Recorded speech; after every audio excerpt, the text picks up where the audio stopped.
Wag mo na akong tignan ng ganyan, Maribel. You were never meant to stay in this mansion. Pirmahan mo na ang mga papeles na ito at umalis ka na bago ko patawagin ang mga security. Ang boses ni Rodrigo ay parang haplit ng latigo sa katahimikan ng malawak na dining room. Sa gitna ng mahabang mesa, nagniningning ang mga mamahaling kristal at pilak na kagamitan. Ngunit ang pansin ni Maribel ay nakatuon lamang sa puting sobrang inilapag ng kanyang asawa. Sa tabi ni Rodrigo nakatayo si Sofia, ang babaeng itinuring niyang kapatid, ang matalik niyang kaibigan, na ngayon ay nakahawak sa braso ni Rodrigo ng may pagmamalaki. Dahan-dahang ibinaba ni Maribel ang dala niyang serving dish.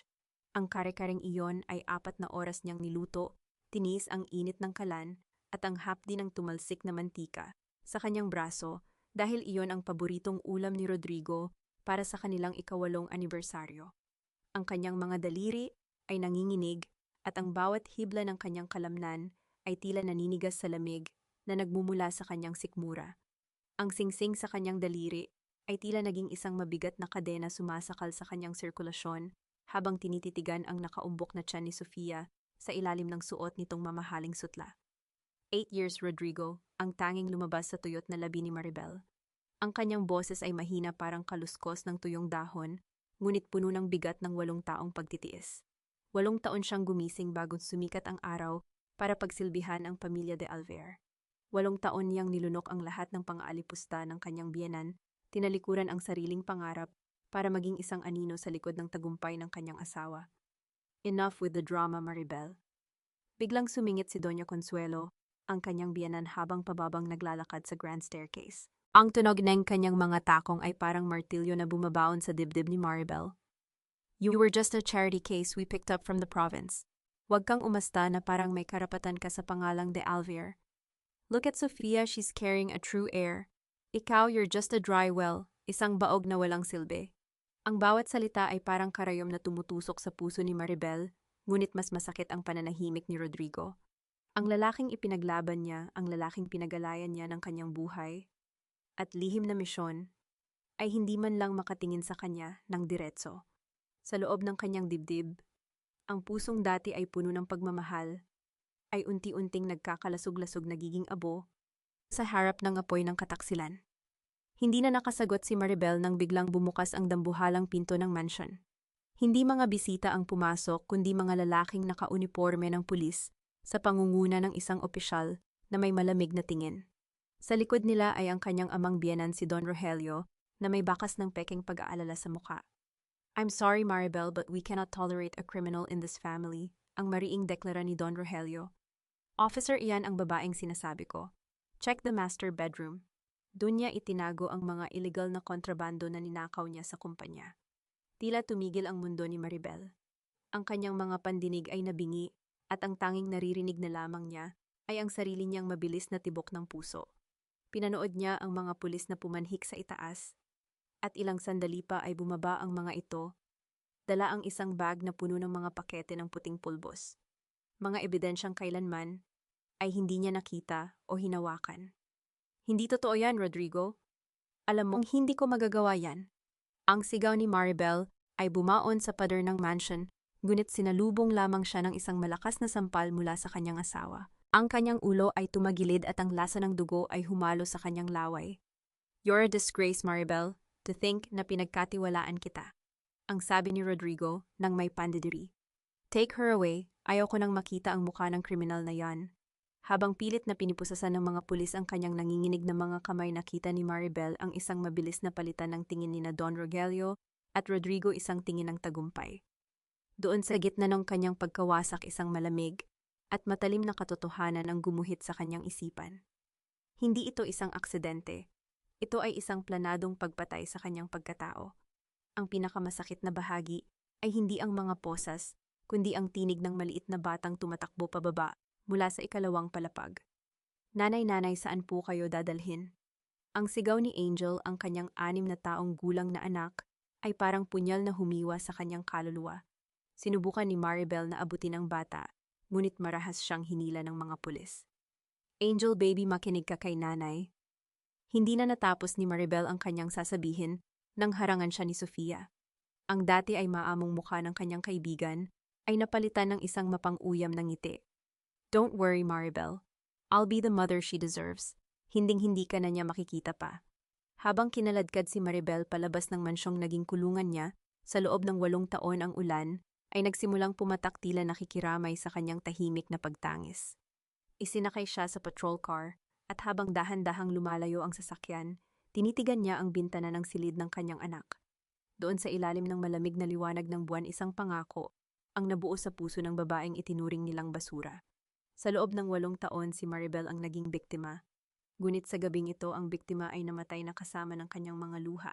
Ang naiwan na lamang ay ang anino ng isang tiyuta na marunong maghintay, marunong magtiis, at higit sa lahat marunong maningil. Paano nga ba susukatin ang halaga ng 8 taong sakripisyo kung ang kapalit nito ay ang habambuhay na pagkakakulong sa kasalanang hindi mo ginawa? At hanggang kailan mananatiling bulag ang katarungan sa harap ng mga taong may ginto sa bulsa, ngunit may uod sa kaluluwa? Ang malamig na semento ng selda ang naging tanging saksi sa bawat luhang pumatak mula sa mga mata ni Maribel sa loob ng 2 taon. Ang bawat gabi ay tila isang walang katapusang paglalakbay sa gitna ng kadiliman kung saan ang tanging liwanag ay ang malabong alaala ng amoy ng buhok ng kanyang anak na si Angel. Maribel Santos, may dalaw ka. Bilisan mo. Ang sigaw ng gwardya ay bumasag sa katahimikan ng kanyang pag-iisip. Ang tunog ng mga susi na tumatama sa rehas ay tila mga tinik na kumakalos sa kanyang pandinig. Dahan-dahang tumayo si Maribel.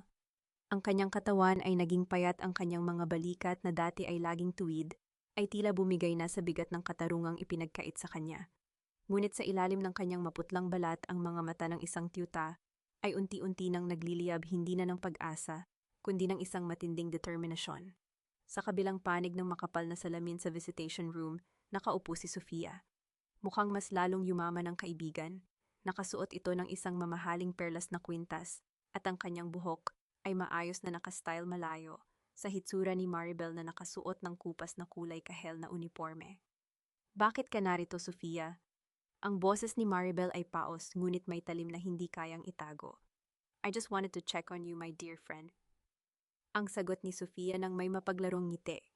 Inilapit niya ang kanyang mukha sa salamin, tila gustong makita nang malapitan ang bawat guhit ng pagdurusa sa mukha ni Maribel.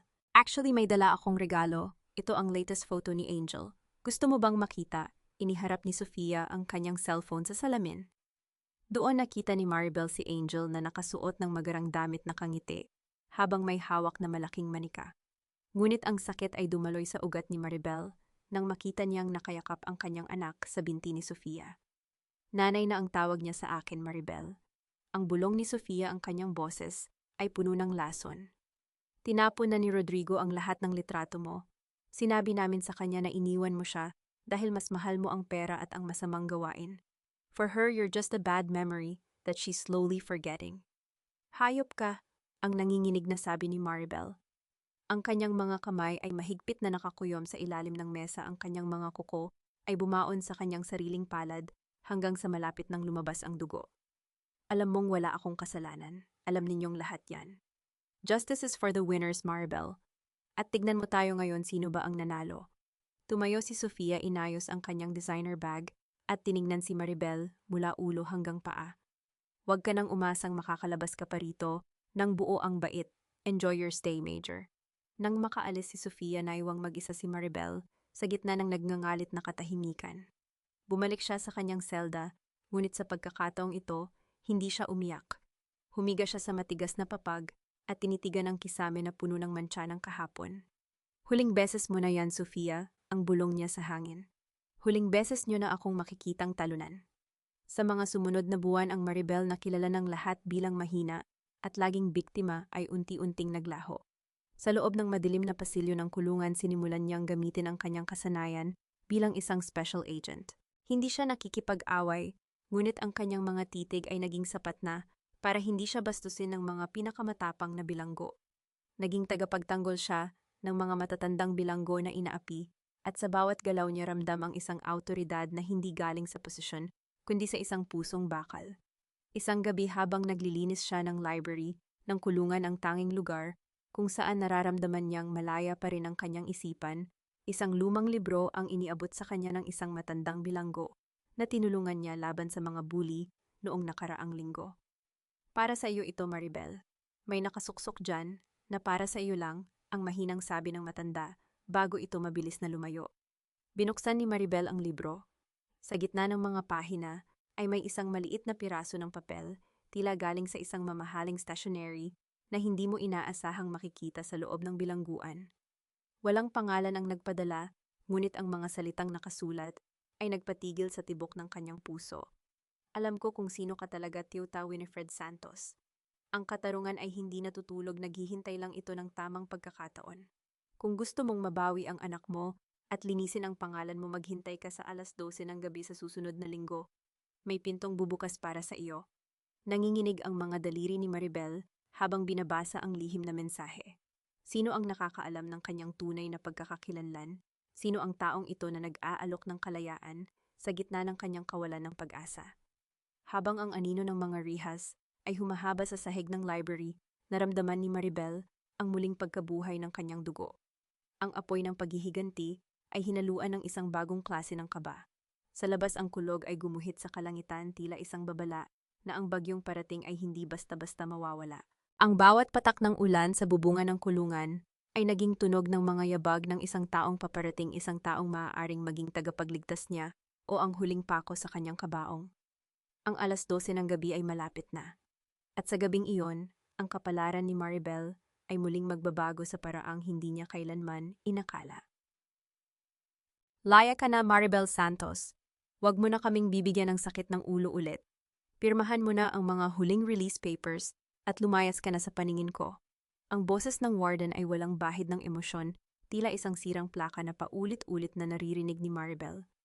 Inilapag nito ang isang maliit na plastic na bag sa ibabaw ng mesa, ang lahat ng natirang pag-aari niya bago siya naging bilanggo, 7421. Isang lumang pitaka na wala ng laman, isang rosaryo na putol na ang tali at ang suot niyang damit noong gabi ng anibersaryo na ngayon ay amoy-amag at luma na. Dahan-dahang lumakad si Maribel palabas ng dambuhalang pintong bakal ng Correctional Institute for Women. Ang bawat hakbang niya ay tila pagtulak sa isang mabigat na pader. Paglabas niya ang sikat ng araw ay tumama sa kanyang mukha, dahilan upang mapapikit siya ng mariin. Ang liwanag ay masyadong masakit, masyadong mapanghusga para sa isang taong nasanay sa dilim ng selda sa loob ng 2 taon. Tumingin siya sa kanyang paligid. Walang naghihintay.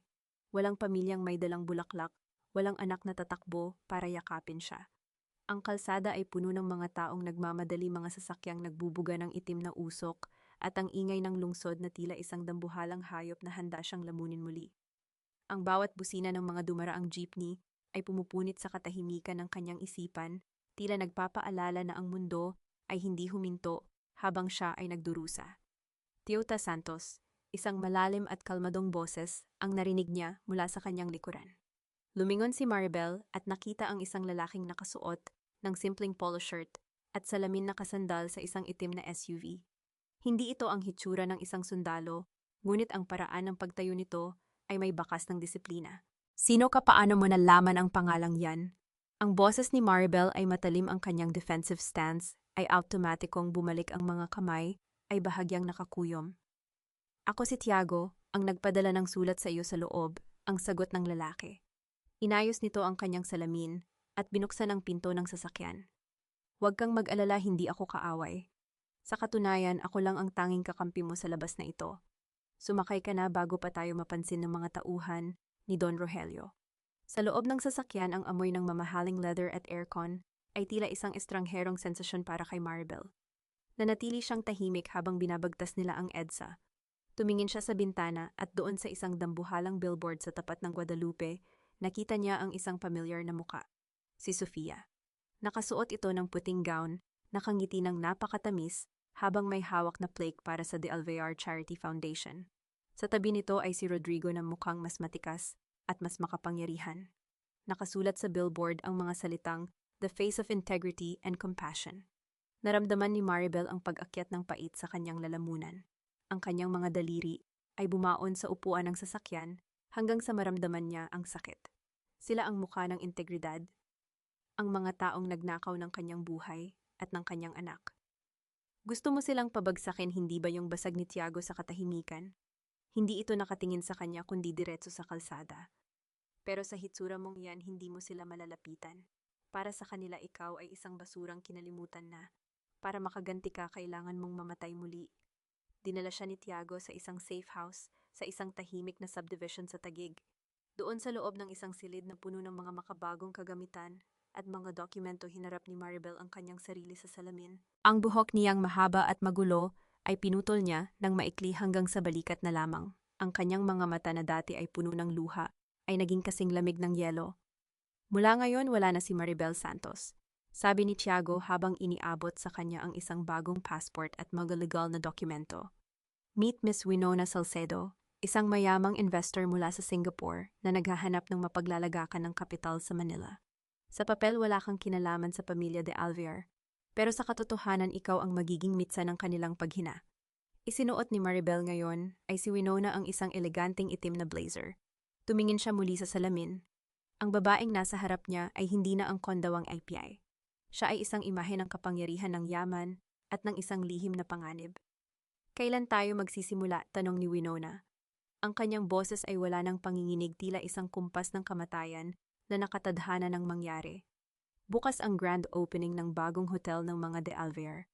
Imbitado ang lahat ng malalaking pangalan sa bansa, sagot ni Tiago, na may kakaibang kislap sa mga mata.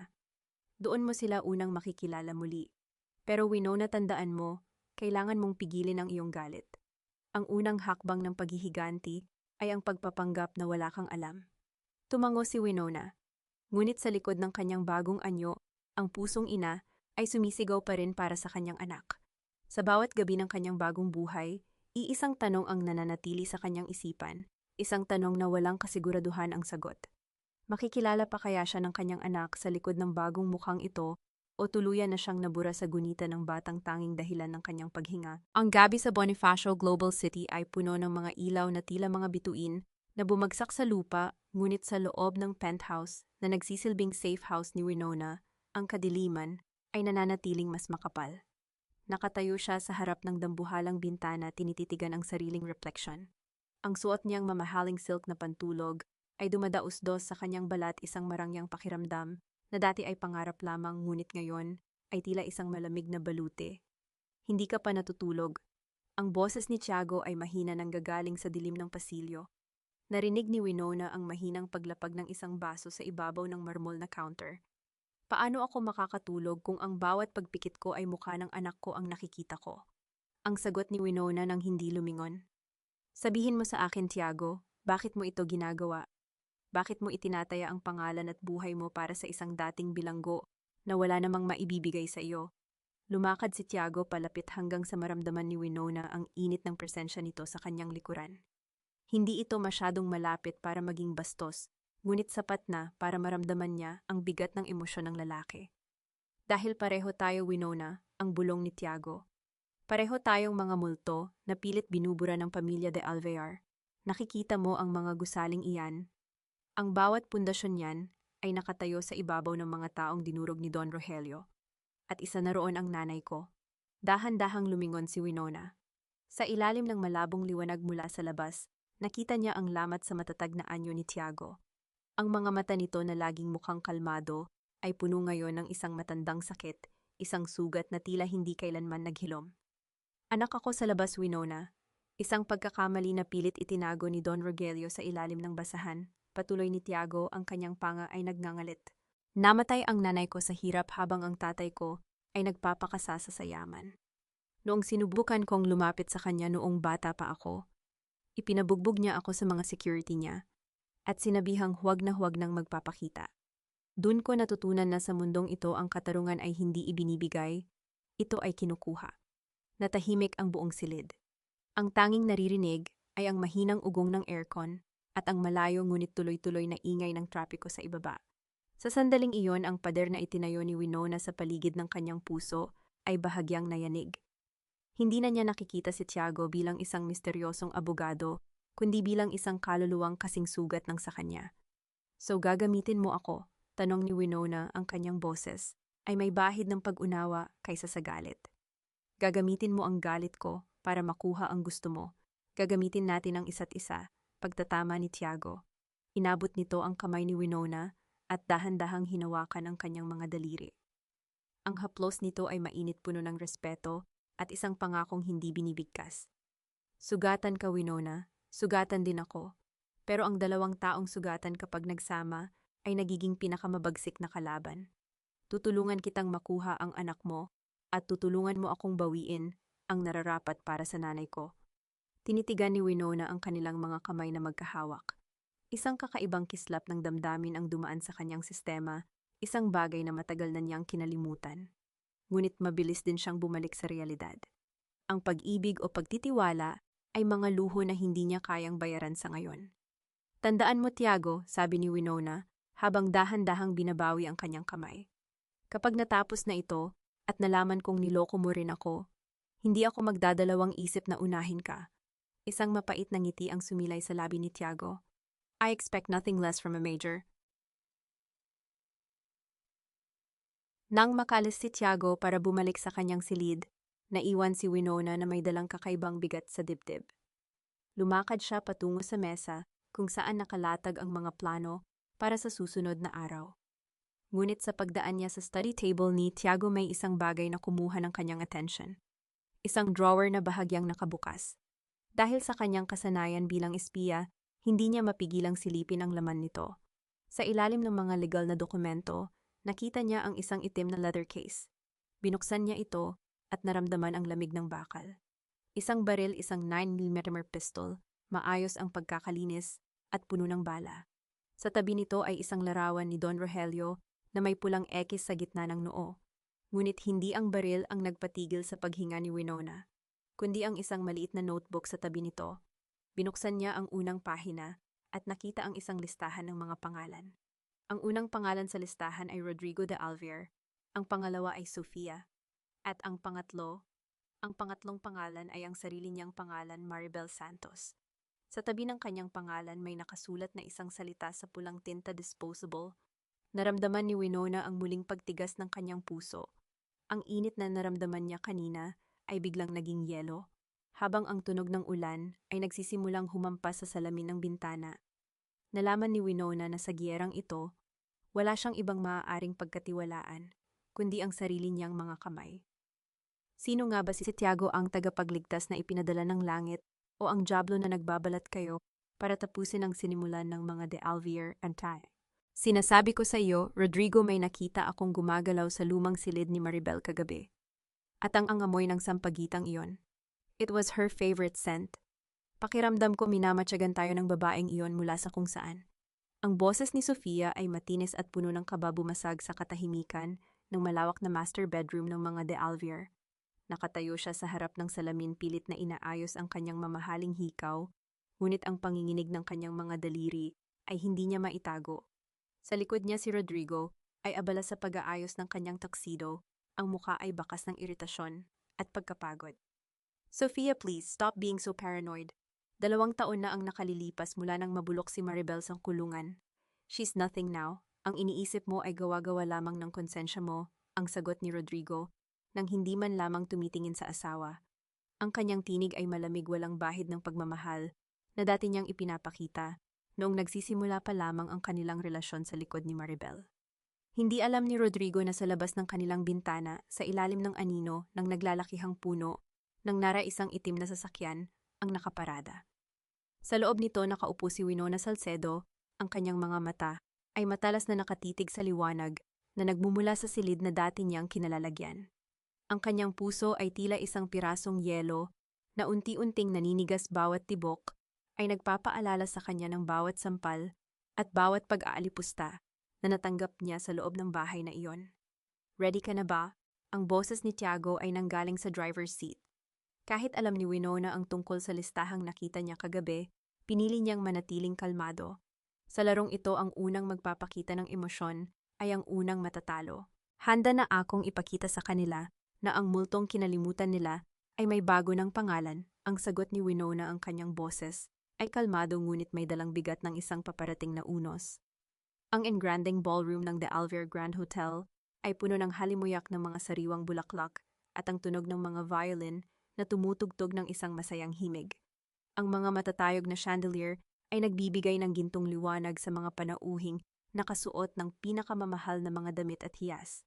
Sa gitna ng karamihan ng pamilya de Alviar ay nakatayo ng may pagmamalaki tila sila ang mga hari at reyna ng Manila. Nagsimulang magbulungan ang mga tao nang bumukas ang dambuhalang pinto. Pumasok si Winona suot ang isang itim na gown na tila gawa sa mga bituin ng gabi. Ang bawat hakbang niya ay may dalang awtoridad, ang kanyang ulo ay nakataas malayo sa Maribel na laging nakayuko at nakatago sa kusina. Sa tabi niya ay si Tiago na mukhang isang perpektong Ginoo sa kanyang navy blue suit.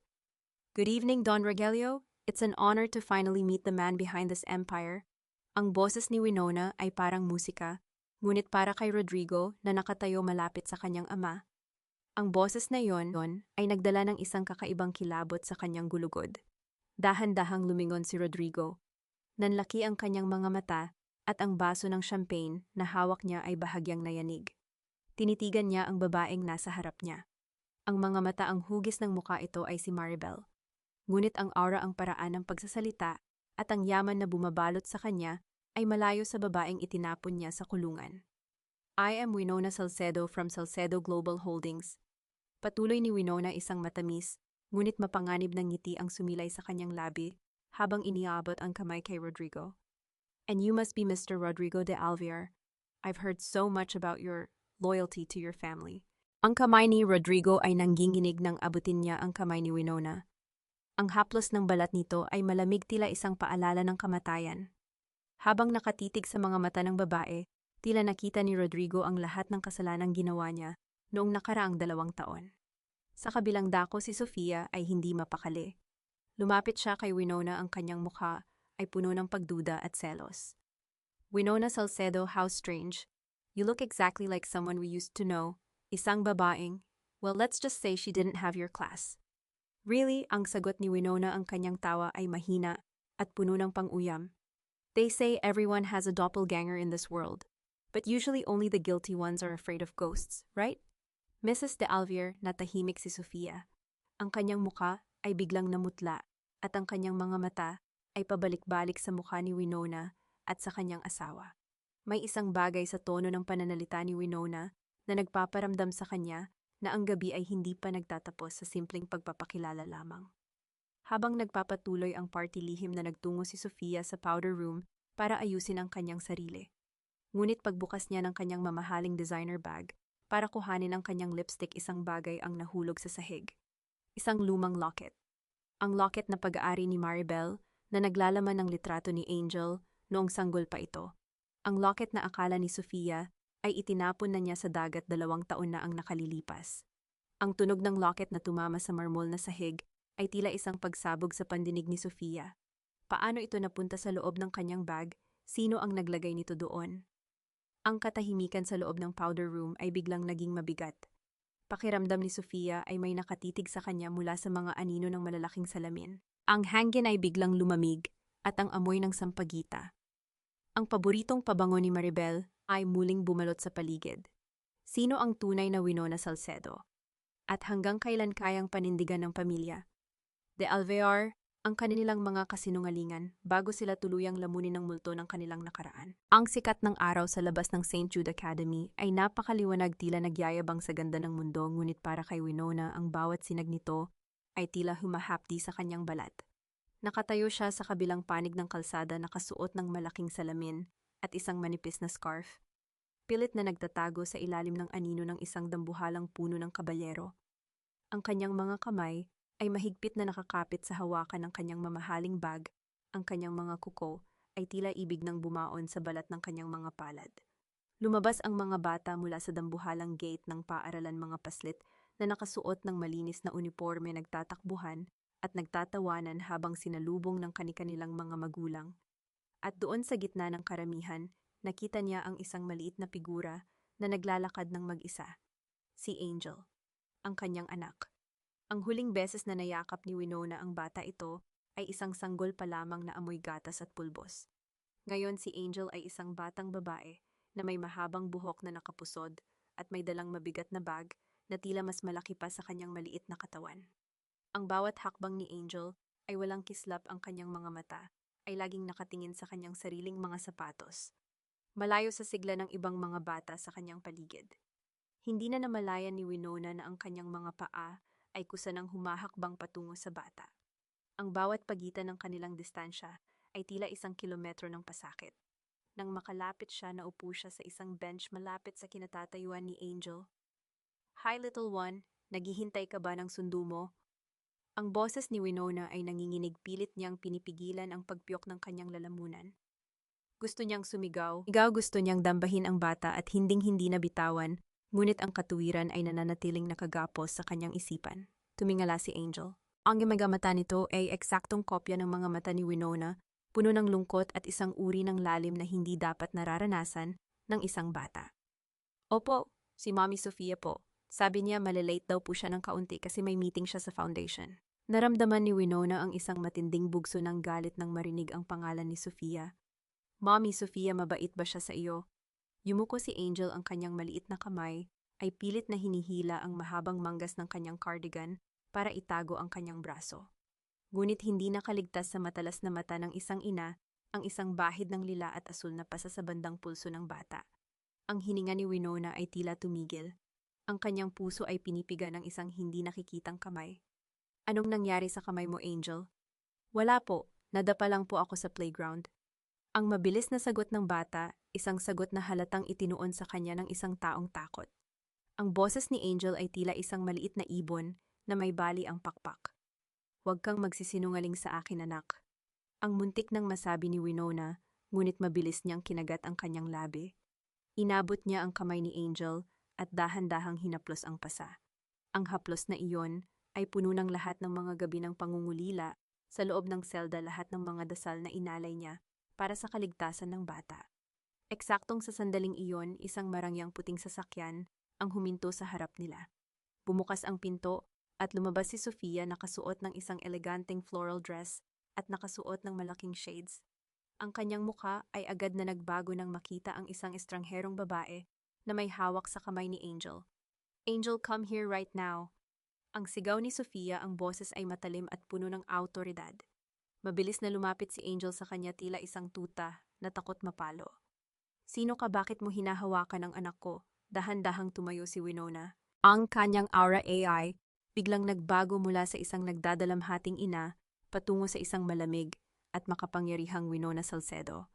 Inayos niya ang kanyang scarf at tinitigan si Sofia ng diretso sa mga mata. "I'm Winona Salcedo. I'm considering a major donation to the school, so I was just observing the environment." Ang boses ni Winona ay kasing lamig ng bakal. "And I was just asking your daughter kung bakit tila napakadami niyang pasa para sa isang batang nakatira sa isang mansion."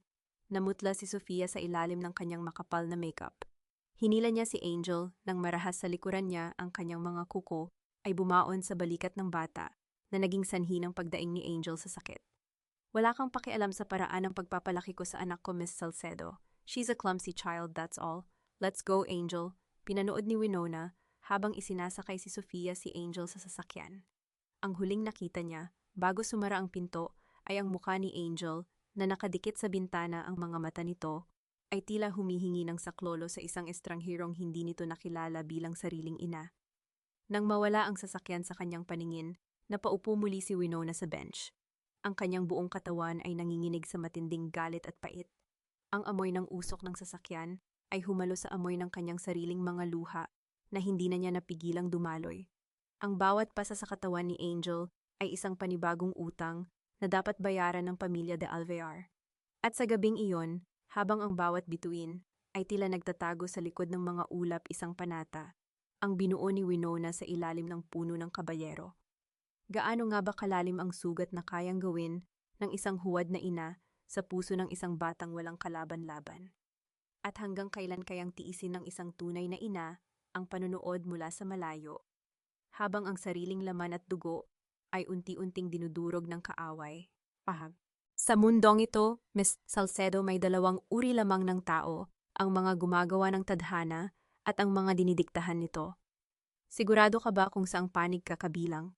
Ang tinig ni Don Rogelio ay malalim at buo, tila isang dumadagundong na kulog sa loob ng napakalawak na boardroom, G. de Alvear Corporation. Nakaupo siya sa dulo ng mahabang mesang gawa sa madilim na mahogany, ang kanyang mga kamay, na may suot na dambuhalang signet ring, ay magkakabit sa ibabaw ng mesa. Ang bawat salita niya ay may bigat ng kapangyarihang binuo sa loob ng ilang dekada ng panlalamang at takot. Sa kabilang dulo si Winona ay nanatiling kalmado bagamat sa loob-loob niya ay tila may isang bagyong nagngangalit. Naalala niya ang gusaling ito. Naalala niya noong siya ay isa lamang hamak na kundawang tinitignan nang may pandidiri ng mga empleyado rito ang babaeng kinaladkad ng mga pulis sa lobby habang pinapanood ng mga nagbubulungang tao. Ngayon nakaupo siya rito bilang isang reyna na may dalang bilyon-bilyong pisong puhunan, ngunit ang bawat hininga sa loob ng silid na ito ay tila may lasa ng lason. Ang tadhana Don Rogelio ay parang isang baraha. Ang sagot ni Winona ang kanyang boses ay malumanay ngunit may talim na hindi kayang baliwalain. Minsan akala mo ay hawak mo na ang lahat ng alas hanggang sa ma-realize mo na ang kalaro mo ay marunong palang magpalit ng deck sa gitna ng laban. Isang matagal na katahimikan ang bumalot sa silid.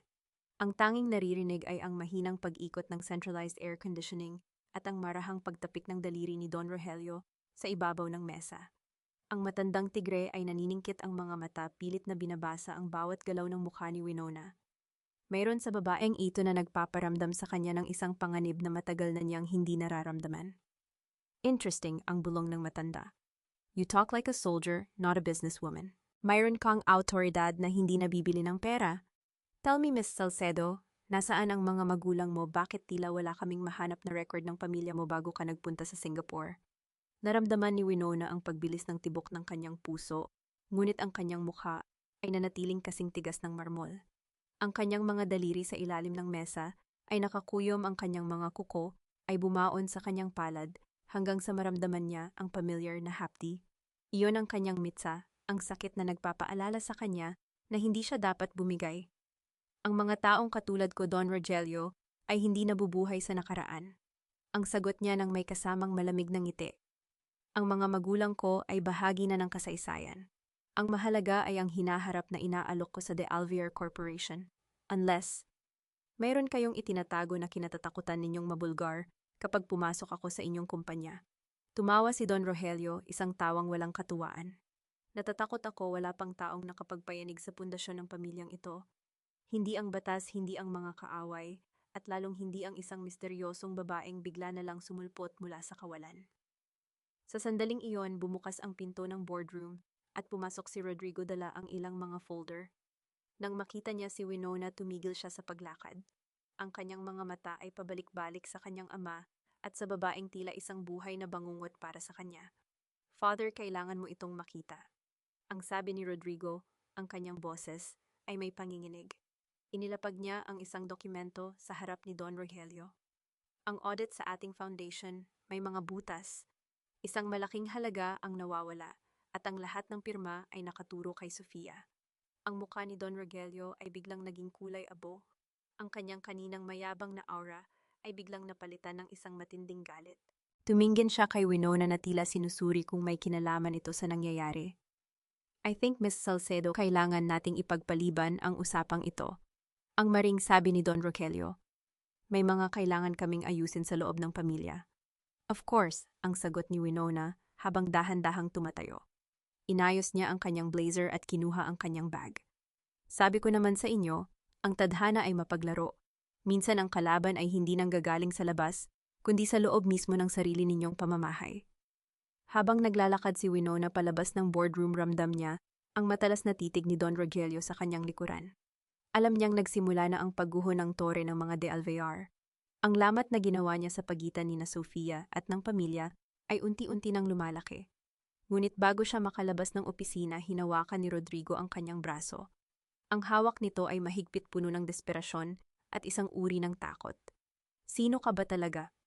Ang bulong ni Rodrigo, ang kanyang mga mata ay puno ng kalituhan. Bakit tuwing tinitignan kita, pakiramdam ko ay sinusunog mo ang kaluluwa ko? Dahan-dahang inalis ni Winona ang kamay ni Rodrigo. Tumingin siya rito nang may halong pandidiri at awa. Ako ang bunga ng lahat ng kasalanang itinago ninyo sa dilim, Mr. De Alvear. At huwag kang mag-alala. Sisiguraduhin kong wala ni isang piraso ng kaluluwa mo ang mananatiling buo bago matapos ang laban na ito. Naiwan si Rodrigo na nakatulala habang ang mga yabag ni Winona ay unti-unting nawawala sa pasilyo. Sa loob ng opisina, narinig ang malakas na sigaw ni Don Rogelio at ang tunog ng isang vase na ibinato sa pader, tanda na ang jablo ay nagsisimula na ring mabulabog. Gaano enga ba katibay ang isang imperyo Kung ang pundasyon nito ay gawa sa mga kasinungalingan at dugo ng mga inapi? At sino ang mas nakakatakot, ang jablong nakaupo sa trono o ang anghel na bumalik mula sa impyerno para maningil and paha? Mas lalo kang nagiging gwapo kapag seryoso ang mukha mo, Rodrigo. Pero bakit parang may dala kang bigat sa iyong mga balikat? Hindi ba dapat ay masaya ang isang tagapagmana ng De Alvier? Ang boses ni Winona ay parang haplos ng seda sa pandinig ni Rodrigo habang sila ay nakaupo sa isang madilim at eksklusibong bar sa Makati. Ang bawat salita niya ay may kasamang tamis na tila lason na dahan-dahang kumakalat sa sistema ng lalaki. Sa ilalim ng malabong liwanag ng mga amber na lampara, ang mga mata ni Winona ay tila mga bitag na hindi kayang iwasan ni Rodrigo. Dahan-dahang ininom ni Rodrigo ang kanyang whiskey, ang matapang na likido ay gumuhit sa kanyang lalamunan, ngunit hindi nito kayang pawiin ang panunuyo ng kanyang bibig. Tinitigan niya ang babaeng nasa harap niya. Sa bawat pagkakataong magkasama sila, ang pakiramdam ng pagiging pamilyar ay mas lalong tumitindi, ngunit natatakot siyang alamin kung bakit. Ang daming problema sa kumpanya, Winona. Ang audit, ang mga nawawalang pondo, at si Sofia. Ang pag-amin ni Rodrigo, ang kanyang boses, ay puno ng pagod at kawalan ng pag-asa. Hindi ko na siya kilala. Mula nang pumasok ka sa buhay namin, tila naging isang halimaw siya sa loob ng bahay. Selos, hinala at ngayon, pati ang pera ng pamilya ay pinakialaman niya. Minsan ang mga taong pinagkakatiwalaan natin ang siyang unang humihila sa atin pababa. Ang malumanay na sabi ni Winona. Inabot niya ang kamay ni Rodrigo na nakapatong sa mesa. Ang kanyang mga daliri ay malamig, ngunit ang haplos nito ay nagpadala ng kuryente sa buong katawan ng lalaki.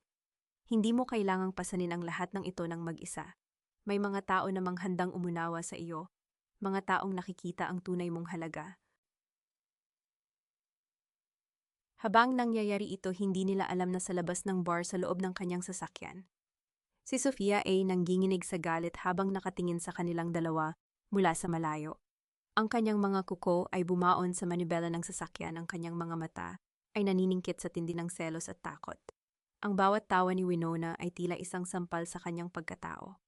Akala mo ba ay mananalo ka, Maribel? Ang bulong ni Sofia sa kanyang sarili, ang kanyang boses ay puno ng puot.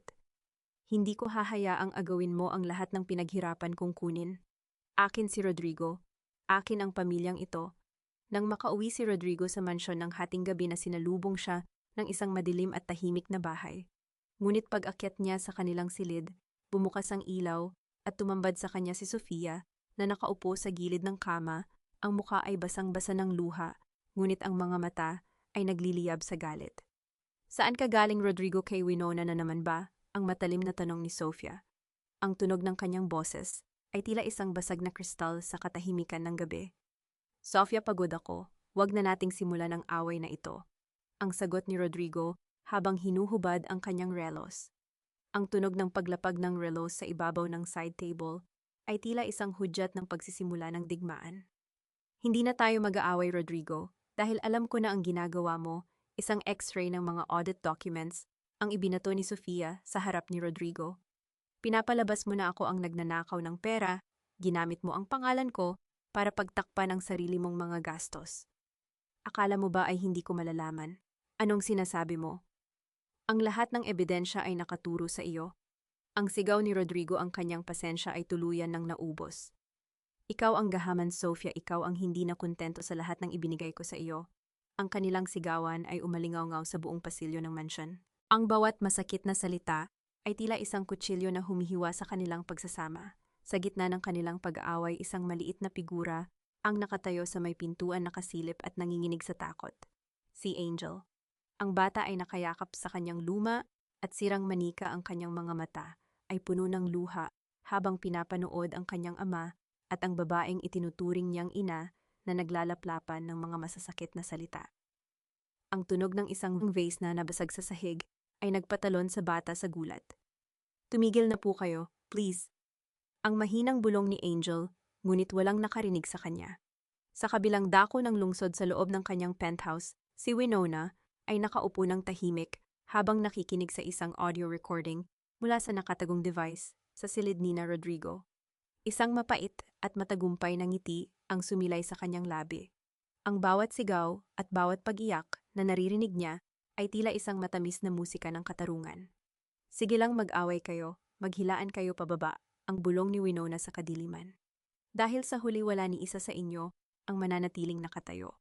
Ngunit ang kanyang kasiyahan ay panandaliang naputol nang makita niya sa screen ng kanyang monitor ang isang bagong mensahe mula sa isang hindi kilalang sender. Isang litrato ang naka-attach dito. Litrato iyon ni Tiago nakikipagkamali kay Don Rogelio sa isang madilim na parking lot at may hawak na isang itim na envelope.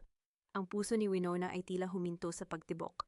Sino ba talaga ang kakampi niya at hanggang kailan siya magiging bulag sa katotohanan na ang taong pinagkakatiwalaan niya ay maaaring siya ring taong maglulubog sa kanya sa huli.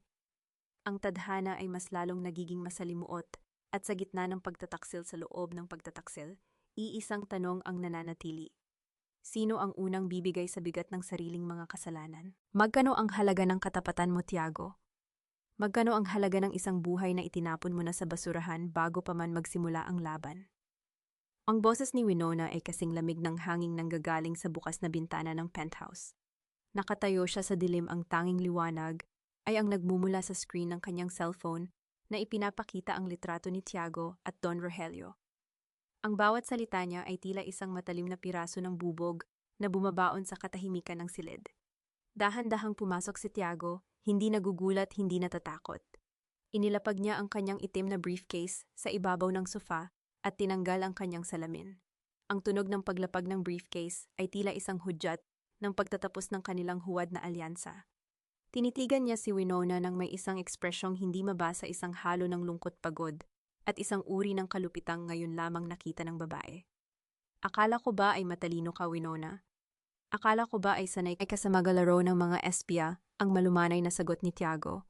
Lumakad siya patungo sa minibar at nagsali ng tubig. Ang tunog ng likidong dumadaloy sa baso ay tila bawat segundo ng orasang bibilang sa huling hininga ng kanilang tiwala. Sa mundong kinalalagyan natin, walang permanenteng kakampi. Mayroon lang tayong mga taong pansamantalang naglalakad sa parehong landas. Landas, ang pag-uulit ni Winona ng may mapait na tawa. Ang landas na tinutukoy mo ba ay ang paggamit sa akin bilang disposable na pawn sa laro mo para makuha ang mana mo. Nakita ko ang notebook mo, Tiago. Alam ko ang plano mo mula pa noong una. Tumigil si Tiago sa pag-inom. Dahan-dahan siyang lumingon at sa ilalim ng malamig na liwanag ng buwan, nakita ni Winona ang pagbabago sa anyo ng lalaki. Ang giginoong nakilala niya ay naglaho at ang pumalit ay ang tunay na anak ni Don Rogelio, isang taong handang mandurog para makuha ang katarungang sa tingin niya ay nararapat para sa kanya. Kung ganoon, wala na tayong kailangang pag-usapan pa, ang sabi ni Tiago. Ang kanyang boses ay wala ng emosyon, kasing tigas ng semento.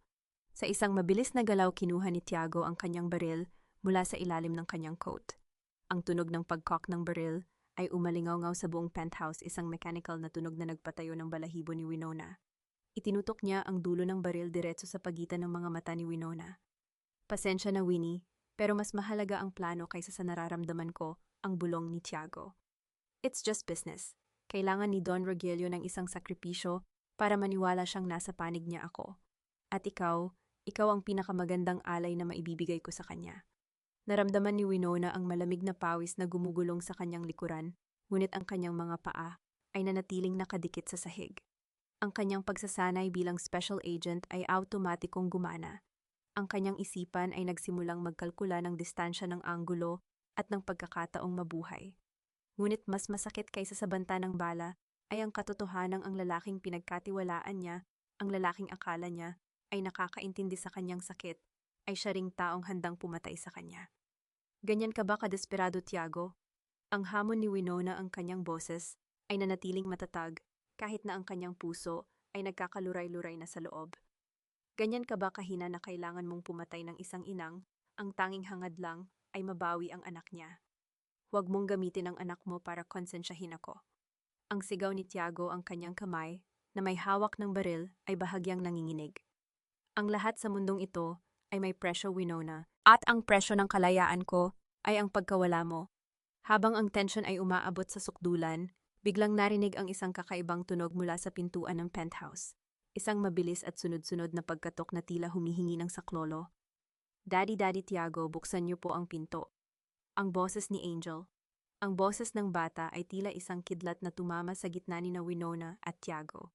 Ang baril sa kamay ni Tiago ay bahagyang bumaba. Nanlaki ang mga mata ni Winona sa takot at kalituhan. Paano napunta si Angel dito sa ganitong oras? Huwag mong bubuksan ang pinto, Tiago. Ang babala ni Winona, ang kanyang boses ay puno ng kaba. Bitag ito, hindi darating si Angel dito ng mag-isa.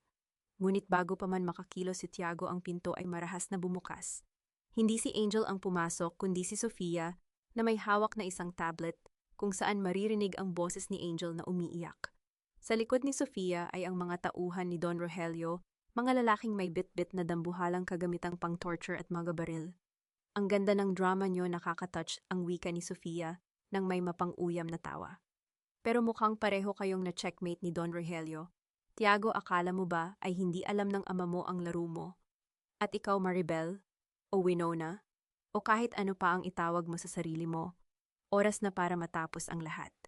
Ang mga tauhan ay mabilis na pinalibutan sina Winona at Tiago. Ang baril ni Tiago ay kinuha ng isa sa mga lalaki at siya ay marahas na itinulak sa sahig. Si Winona naman ay naramdaman ang malamig na bakal ng isa pang baril sa kanyang sentido. Nasaan ang anak ko, Sofia? Ang sigaw ni Winona, ang kanyang galit ay hindi na mapigilan. Nasa isang lugar kung saan hinding-hindi mo na siya makikitang muli. Maliban na lang kung susunod ka sa amin ng walang reklamo, ang sagot ni Sofia habang nilalapitan si Winona at binibigyan ito ng isang malakas na sampal. Welcome to your real prison, Maribel. Habang kinaladkad sila palabas ng penthouse, ang huling nakita ni Winona ay ang mukha ni Tiago, isang mukha ng pagsisisi o marahil ay isang panibagong pagkukunwari. Sa gitna ng kaguluhan, isang tanong ang nananatili sa isipan ni Winona habang unti-unti siyang nawawalan ng malay dahil sa isang itinakip na panyo sa kanyang ilong. Sino ang tunay na nag-traitor sa kanya at sa huling sandali ng kanyang buhay, magagawa pa kaya niyang iligtas ang anak niya mula sa mga kamay ng mga halimaw na ito? Gising na ang munting prinsesa ng kulungan. Akala mo ba ay habang buhay kang makakapagtago sa likod ng mga mamahaling damit at peking pangalan, Maribel? Ang boses ni Sofia ay parang kaskas ng kutsilyo sa kalawang na yero, bumasag sa masakit na pagdaloy ng kamalayan ni Winona. Idinilat ni Winona ang kanyang mga mata, ngunit ang tanging nakita niya ay ang malabong liwanag ng isang bumbilyang kumukurap-kurap sa kisame.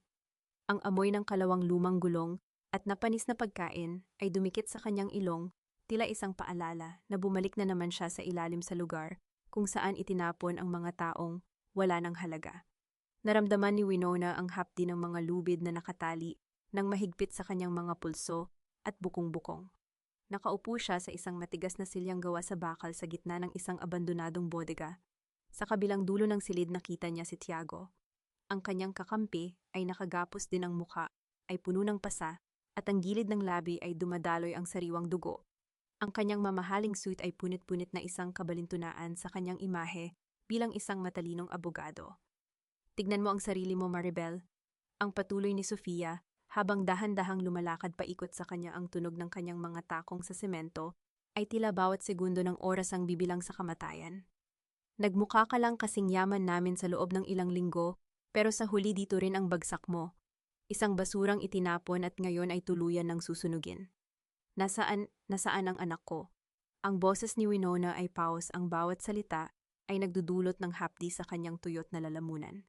Ngunit sa likod ng panghihina ang kanyang isipan ay nagsisimula ng kumilos.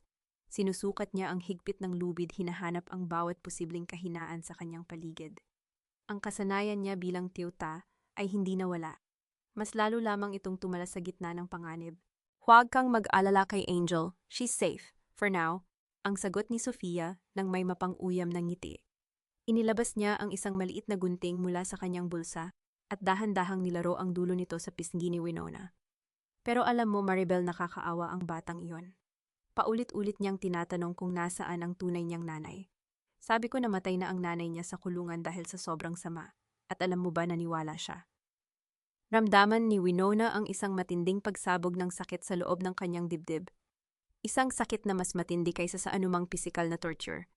Ang imahe ni Angel na umiiyak at naniniwala sa kasinungalingan ni Sofia ay tila isang punyal na paulit-ulit na sumasaksak sa kanyang puso. Ang kanyang mga mata ay nag-init, ngunit pinigilan niyang pumatak ang luha. Hindi sa harap ng babaeng ito. Winnie, I'm sorry. ang mahinang bulong ni Tiago mula sa kabilang dulo. Inangat nito ang kanyang ulo, ang mga mata ay puno ng tunay na pagsisisi. Ang baril, it was a bluff. Gusto ko lang kuhanin ang tiwala ni Don Rogelio para makalapit tayo sa kanya. Hindi ko akalain na mas mabilis silang kumilos kaysa sa atin. Tinitigan ni Winona si Tiago. Sa gitna ng lahat ng pagtataksil, nakita niya ang katotohanan sa mga mata ng lalaki. Ang disposable na nakasulat sa notebook ay maaaring bahagi ng isang mas malaking laro na siya mismo ay hindi naintindihan.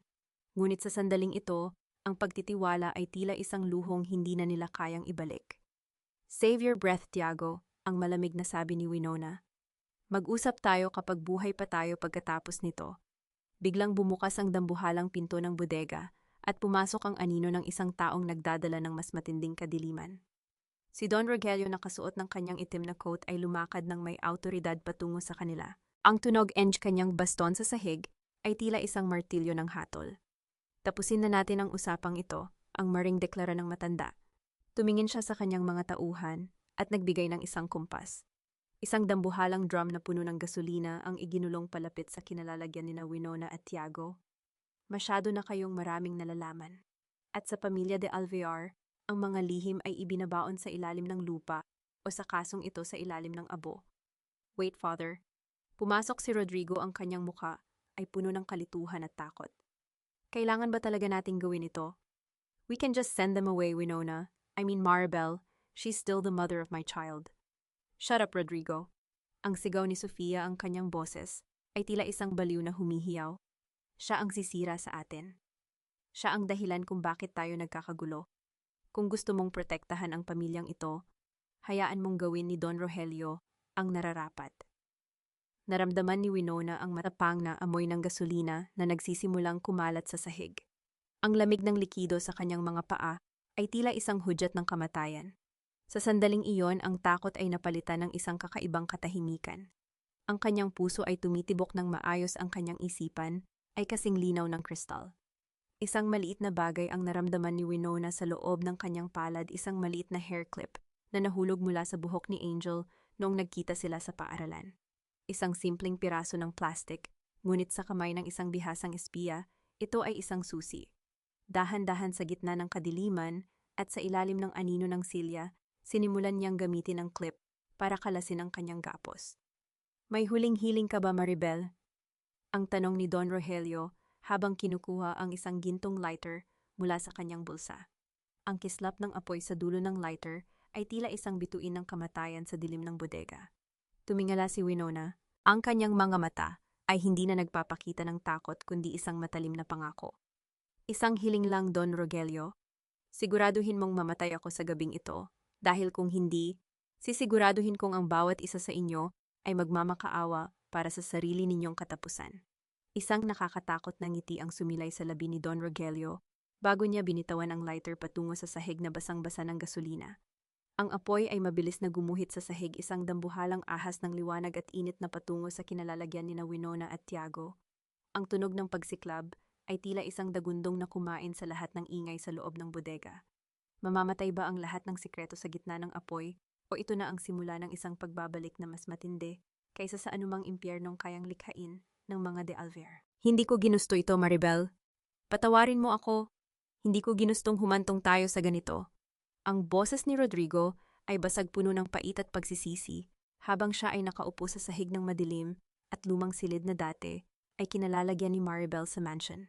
Ang tanging liwanag ay nagmumula sa isang upos ng kandila na unti-unti nang naubos, tila ang kanyang sariling pag-asa na naglalaho sa dilim. Hawak niya ang isang baso ng matapang na alak, ngunit kahit gaano karami ang kanyang inumin, hindi nito kayang lunurin ang ingay ng kanyang budhi. Ilang oras na ang nakalilipas mula nang makita niyang lamunin ng apoy ang bodega. Ang bawat pagsiklab ng apoy na nakita niya sa kanyang balintataw ay tila isang huling sigaw ni Maribel na humihingi ng katarungan. Ang kanyang mga kamay ay nanginginig at ang bawat kaluskos ng hanging dumadaan sa bintana ay tila bulong ng babaeng itinuring niyang basura, ngunit ngayon ay naging multo ng kanyang bawat gabi. Bakit ka pa naririto, Rodrigo? Nagdadalamhati ka ba sa basurang iyon? Huwag kang magmalinis, kasama ka sa bawat planong ginawa namin. Ang boses ni Sofia ay tila isang matalim na kidlat na bumasag sa katahimikan. Nakatayo siya sa may pintuan, nakasuot ng isang mamahaling silk robe. Ang kanyang muka ay puno ng pandidiri habang pinapanood ang kanyang asawa. Ang tunog ng kanyang pagpasok ay tila bawat hakbang ng isang mandaragit na wala nang itinatagong kabutihan. Pinatay natin siya, Sofia. Pinatay natin ang nanay ni Angel. Ang sagot ni Rodrigo, ang kanyang mga mata ay nananatiling nakatitig sa kawalan. Akala ko kapag wala na siya magiging tahimik na ang lahat. Pero bakit pakiramdam ko, mas lalo tayong nalulunod sa kasalanan? Tumigil ka na sa kaduwagan mo, ang sigaw ni Sofia habang nilalapitan si Rodrigo at marahas na kinuha ang baso sa kamay nito. Ang tunog ng baso na tumama sa dingding ay tila isang pagsabog ng galit. Wala na si Maribel, patay na siya at kasama niyang nabaon sa abo ang lahat ng ebidensya laban sa atin. Ngayon kailangan nating ayusin ang foundation. Iyan ang mahalaga, ang imahe natin sa harap ng mga tao. Imahe, isang huwad na imahe na nakatayo sa ibabaw ng mga bangkay, ang pag-uyam ni Rodrigo. Narinig mo ba si Angel kanina, paulit-ulit niyang hinahanap ang kanyang nanay? Paano mo siya titingnan sa mga mata bukas? Natahimik si Sofia, ang kanyang panga ay nagngangalit. Lumabas siya ng silid nang hindi nagsasalita. Ang marahas na pagsara ng pinto ay umalingaw-ngaw sa buong pasilyo ng mansyon. Naiwang mag-isa si Rodrigo sa gitna ng kadiliman. Sa kanyang pag-iisa naramdaman niya ang isang kakaibang malamig na hangin na dumampi sa kanyang batok. Tila may nakatayo sa kanyang likuran, isang presensya na nagpapatayo ng kanyang balahibo. Dahan-dahan siyang lumingon, ang kanyang puso ay tumitibok ng mabilis na tila ibig nang kumawala sa kanyang dibdib. Maribel, yung mahinang bulong ni Rodrigo. Walang sumagot. Ang tanging naririnig ay ang mahinang pagpatak ng ulan sa labas ng bintana, tila mga luha ng langit na nakikiramay sa kanyang pait. Ngunit nang ibaba niya ang kanyang paningin sa sahig, nakita niya ang isang bagay na nagpahinto sa kanyang paghinga. Isang maliit na hairpin.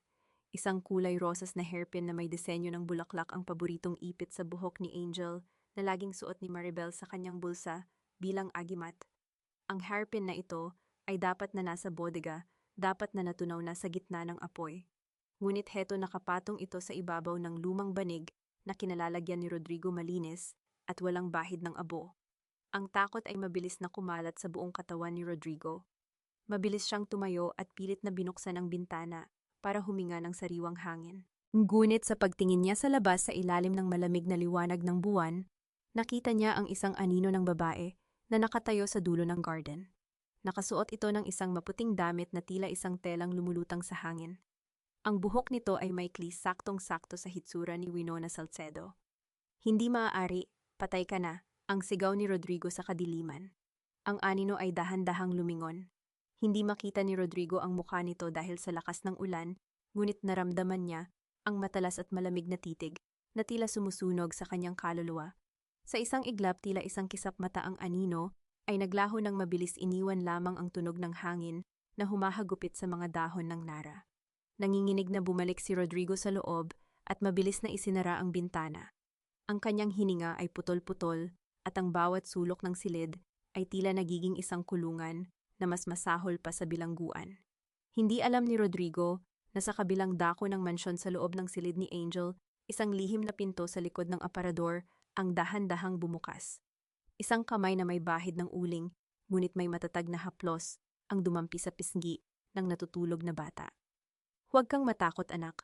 Narito na si nanay, ang bulong ng isang tinig na puno ng pag-ibig at isang uri ng panganib na handang sumupil sa sinumang humarang sa kanyang daan. Sa gitna ng gabi ng pagsisisi, ang katarungan ay hindi na lamang isang salita sa mga dokumento. Ito ay naging isang buhay na banggungot na dahan-dahang gumagapang sa loob ng mansyong de Alvear, handang maningil sa bawat patak ng luhang inalay ni Maribel sa nakaraan. Wala akong pakialam kung mabulok silang lahat sa kulungan. Basta makuha ko ang lahat ng pera at makaalis sa bansang ito, bago pa magising ang mga pulis, ayos na ako. Ang boses ni Sofia ay matigas at walang bahid ng pag-aalinlangan, habang siya ay mabilis na nag-empake sa loob ng kanyang walk-in closet. Ang bawat piraso ng mamahaling alahas, ang mga dambuhalang brilyante, at ang mga bundle ng cash mula sa lihim na vault ng De Alvear Foundation ay marahas niyang isinisilid sa isang malaking designer bag. Ang bawat tunog ng mga gintong kwintas na nagkakabangga ay tila isang nakakabinging kumpas ng kanyang kasakiman. Sa kabilang bahagi ng silid, nakita niya ang kanyang sarili sa dambuhalang salamin. Ang kanyang muka ay puno ng pawis, ang kanyang buhok ay gulo-gulo, at ang kanyang mga mata ay naniningkit sa tindi ng desperasyon. Wala na ang maamong mukha ng kaibigang nag-aalaga kay Maribel noon. Ang nakaharap sa salamin ay isang ganid na babaeng handang itapon ang lahat, maging ang asawang si Rodrigo, para lamang isalba ang kanyang sariling balat. Sofia, anong ginagawa mo? Napatigil si Sofia nang marinig ang boses ni Rodrigo mula sa may pintuan. Dahan-dahan siyang lumingon, ang kanyang puso ay tumitibok ng mabilis, ngunit ang kanyang muka ay agad na nagsuot ng isang huwad na maskara ng pag-aalala. Rodrigo, kailangan nating umalis. Ngayon na, ang mabilis na pagsisinungaling ni Sofia habang isinasara ang kanyang bag. Nabalitaan ko na ang mga awtoridad ay papunta na rito. Sinusubukan kitang iligtas, mahal ko. Kinuha ko ang lahat ng mahahalagang dokumento at pera para magkaroon tayo ng panimula sa ibang bansa. Lumakad si Rodrigo palapit, ang kanyang mga mata ay puno ng kalituhan at kawalan ng tiwala. Tinitigan niya ang bag na punong-puno ng alahas at pera. Panimula o pagtakas ng mag-isa? Bakit isang bag lang ang dala mo, Sofia? At nasaan ang passport? Don't be ridiculous, Rodrigo. We don't have time for this. Ang sigaw ni Sofia, ang kanyang pasensya ay tuluyan ng bumigay. Ang tatay mo, si Don Rogelio, ay tapos na ginamit niya tayo, Rodrigo. At sa tingin mo ba ay hindi kanya ituturo kapag nahuli siya? I'm doing this for us. Para sa atin o para sa sarili mo? Ang mahinang tanong ni Rodrigo. Narinig kita sa telepono kanina, Sofia. Sinabi mo na hahayaan mo kaming mabulok dito. To think na tinalikuran ko si Maribel para sa isang katulad mo. Isang malakas at nakakangilong tawa ang lumabas sa labi ni Sofia. Huwag kang magmalinis. Rodrigo, tinalikuran mo si Maribel dahil mahina ka. Tinalikuran mo siya dahil mas pinili mo ang yaman at ang luho na ibinigay ko sa iyo. Ngayon, kung gusto mong mabulok kasama ng tatay mo, sige, pero huwag mo akong idadamay. Marahas na itinulak ni Sofia si Rodrigo para makalabas ng silid. Ang tunog ng kanyang mga takong sa pasilyo ay tila isang mabilis na tibok ng takot. Tumakbo siya patungo sa garahe. Ang kanyang isipan ay nakatuon lamang sa kanyang sasakyan at sa kalayaang naghihintay sa kanya sa labas ng gate ng mansion. Ngunit pagdating niya sa madilim na garahe, napatigil siya. Ang kanyang sasakyan ay nakabukas na ang pinto at ang makina nito ay umaandar na ng kusa. Isang itim na anino ang nakaupo sa loob, tila naghihintay sa kanya. Sino yan, Aling Remedios? Ikaw ba yan? Ang tanong ni Sofia. Ang kanyang boses ay nanginginig sa takot habang hinihigpitan ang hawak sa kanyang bag. Dahan-dahang bumukas ang pinto ng driver's seat at lumabas ang isang babae. Sa ilalim ng malamig na liwanag ng garahe, tumambad ang mukha ni Winona Salcedo, o sa pagkakataong ito ang mukha ni Maribel na wala ng anumang balat kayo. Ang kanyang suot ay itim mula ulo hanggang pa at ang kanyang mga mata ay nagliliyab sa isang uri ng katarungang matagal nang naantala. Looking for this, ang boses ni Maribel ay kasing lamig ng yelo habang itinaas niya ang isang itim na folder, ang mga original na bank records ng foundation na itinago ni Sofia para i-frame si Rodrigo. Maribel, paano ka nabuhay? Ang nauutal na tanong ni Sofia. Napaatras siya hanggang sa tumama ang kanyang likod sa pader. Ang kanyang dambuhalang bag ay nalaglag sa sahig at ang tunog ng mga alahas na kumalat sa semento ay tila tunog ng kanyang sariling pagbagsak. Hindi ako basta-basta namamatay sa apoy, na kayo mismo ang nagparikit, Sofia, ang sabi ni Maribel habang dahan-dahang lumalapit. Ang bawat hakbang niya ay puno ng awtoridad at bigat. Akala mo ba ay makakatakas ka pagkatapos mong saktan ng anak ko? Akala mo ba ay hahayaan kitang makuha ang perang ninakaw mo sa mga taong umaasa sa foundation? I can explain. Maribel, pilit lang ako ni Don Rogelio. Rodrigo was the one who planned everything. Ang pagmamakaawa ni Sofia habang lumuluhod sa sahig ang kanyang mukha ay basang-basa ng luha. Patawarin mo ako, Maribel. Kaibigan mo ako, 'di ba? Kaibigan. Isang mapait na ngiti ang sumilay sa labi ni Maribel. Ang kaibigan ay hindi nagnanakaw ng asawa. Ang kaibigan ay hindi nagpapakulong ng walang kasalanan. At higit sa lahat, ang kaibigan ay hindi sinasaktan ng isang bata. Eksaktong sa sandaling iyon, ang paligid ay nabalot ng asul at pulang liwanag mula sa mga sasakyan ng pulis na pumasok sa gate ng mansion. Ang tunog ng mga sirena ay umalingaw-ngaw sa buong subdivision. This is the end of the line, Sofia, ang sabi ni Maribel. You wanted to run, well, may bagong destinasyon na naghihintay sa iyo. At sa pagkakataong ito, walang aircon, walang alahas, at walang kawalan ng katarungan.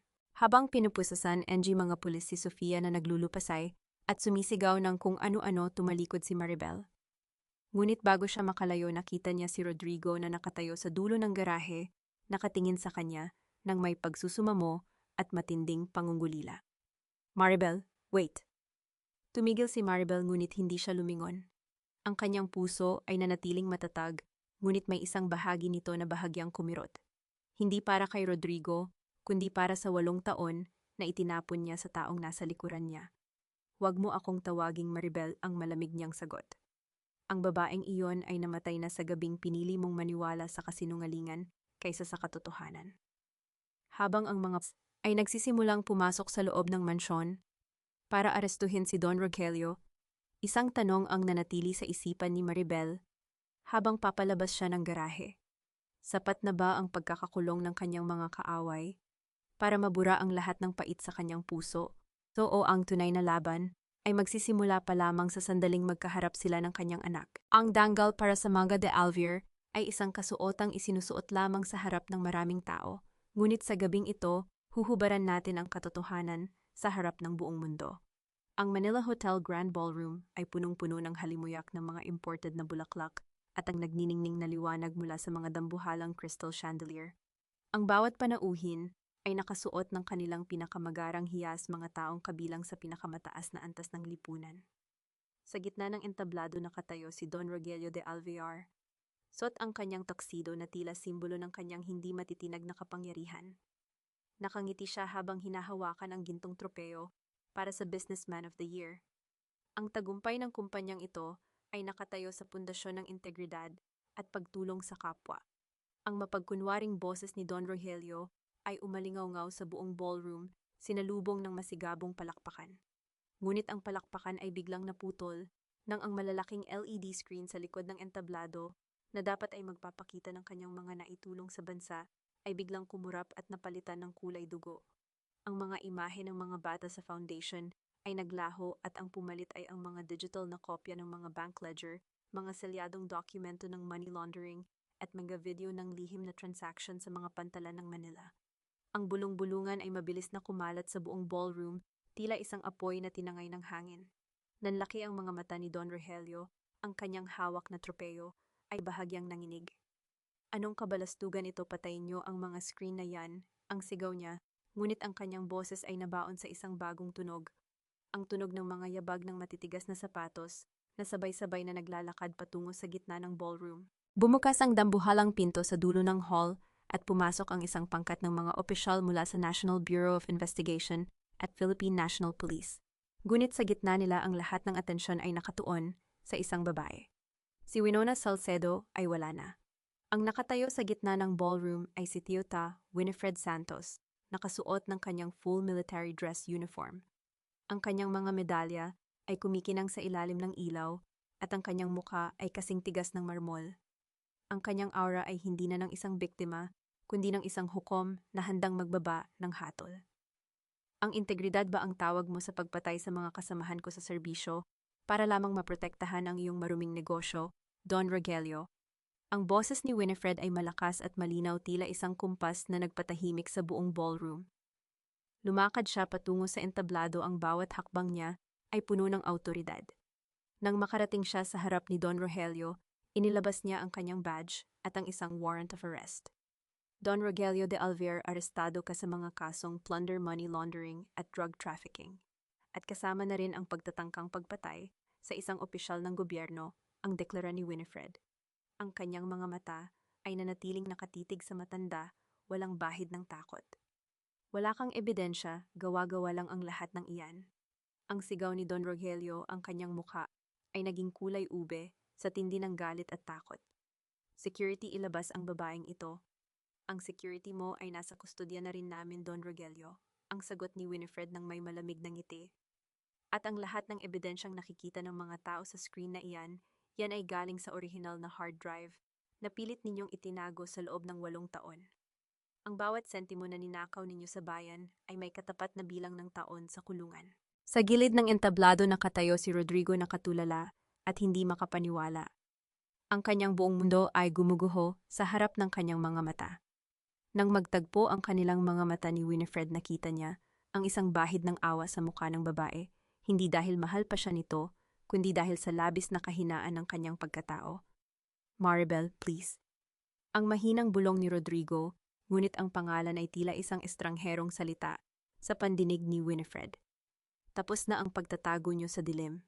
Ang sabi ni Winifred habang tinitignan ang mga pulis na nagsisimulang posasan si Don Rogelio sa harap ng lahat ng mga kamera ng media. Ang pamilya de Alvear ay hindi na magiging simbolo ng kapangyarihan. Mula sa gabing ito, kayo ay magiging paalala sa lahat na walang sikretong hindi nabubunyag at walang kasalanang hindi pinagbabayaran. Habang kinakaladkad si Don Rogelio pababa ng entablado ang matanda, ay patuloy na sumisigaw at nagmumura, ngunit ang kanyang mga salita ay wala ng talim. Ang lahat ng mga panauhin ay nakatingin ng may pandidiri sa taong dati nilang hinahangaan. Tumayo si Winifred sa gitna ng entablado tinititigan ang dambuhalang ballroom. Naramdaman niya ang isang matinding gaan sa kanyang dibdib. Ang bigat ng 8 taon ay tila naglaho na kasabay ng bawat posas na ibinanday sa kanyang mga kaaway. Ngunit ang kanyang laban ay hindi pa tapos. Teota Santos, kailangan nating hanapin ang bata, ang bulong ng isa sa kanyang mga tauhan. Tumango si Winifred. Ang tagumpay na ito ay walang halaga kung hindi niya mababawi ang tanging bagay na tunay niyang pag-aari. Ngunit bago pa sila makakilos, isang malakas na tunog ng pagbasag ng salamin ang narinig mula sa itaas na palapag ng hotel. Ang lahat ay napatinggala at doon sa balcony ng second floor, nakita nila si Sofia na nakatakas pala mula sa mga pulis sa mansion kanina at may hawak na isang granada sa kanyang nanginginig na kamay. At sa tabi niya, nakagapos at umiiyak ay si Angel. Huwag kayong lalapit, papatayin ko ang batang ito, sisabog tayong lahat. Ang sigaw ni Sofia, ang kanyang mga mata ay puno ng kabaliwan. Ang katarungan ay tila muling nanganib sa gitna ng huling hininga ng desperasyon ng kaaway. Paano nga ba ililigtas ng isang ina ang kanyang anak sa gitna ng isang pagsabog na kayang burahin ang lahat ng kanyang pinaghirapan? Huwag kayong lalapit, isang hakbang pa, at sasabog tayong lahat dito. Ang boses ni Sofia ay tila isang punyal na pilit bumasag sa nagyayelong katahimikan ng Manila Hotel Grand Ballroom. Nakatayo siya sa balcony, ang kanyang mga mata ay naniningkit sa tindi ng kabaliwan. Habang ang kanyang nanginginig na kamay ay mahigpit na nakakapit sa isang granada. Sa kabilang braso niya nakagapos at umiyak si Angel, ang maliit na katawan ng bata ay nanginginig sa takot habang nakadikit sa malamig na rehas ng balcony. Sa ibaba, ang lahat ng panauhin ay tila naging mga rebulto ng takot. Ang mga bodyguard ni Don Rogelio ay nakaluhod na sa sahig habang nakataas ang mga kamay at ang matanda mismo ay nakaposas na pinapanood ang pagguho ng kanyang huling alas. Si Teota Winifred Santos ay humakbang pasulong, ang kanyang mga mata ay matalas na nakatitig kay Sofia. Ang bawat tibok ng kanyang puso ay tila isang tambol na nagbababala ng panganib, ngunit ang kanyang mukha ay nanatiling kasing lamig ng bakal. Bilang isang special agent, alam niya ang bawat anggulo ng panganib, ngunit bilang isang ina, ang bawat hikbi ni Angel ay tila isang libong saksak sa kanyang kaluluwa. Sofia, tignan mo ako. Ang boses ni Winifred ay malumanay ngunit may autoridad na hindi kayang baliin. 8 taon tayong naging magkaibigan. Alam ko kung sino ka bago mo hinayaan na lamunin ka ng yaman ng mga de Alvear. Hindi ka mamamatay tao, Sofia.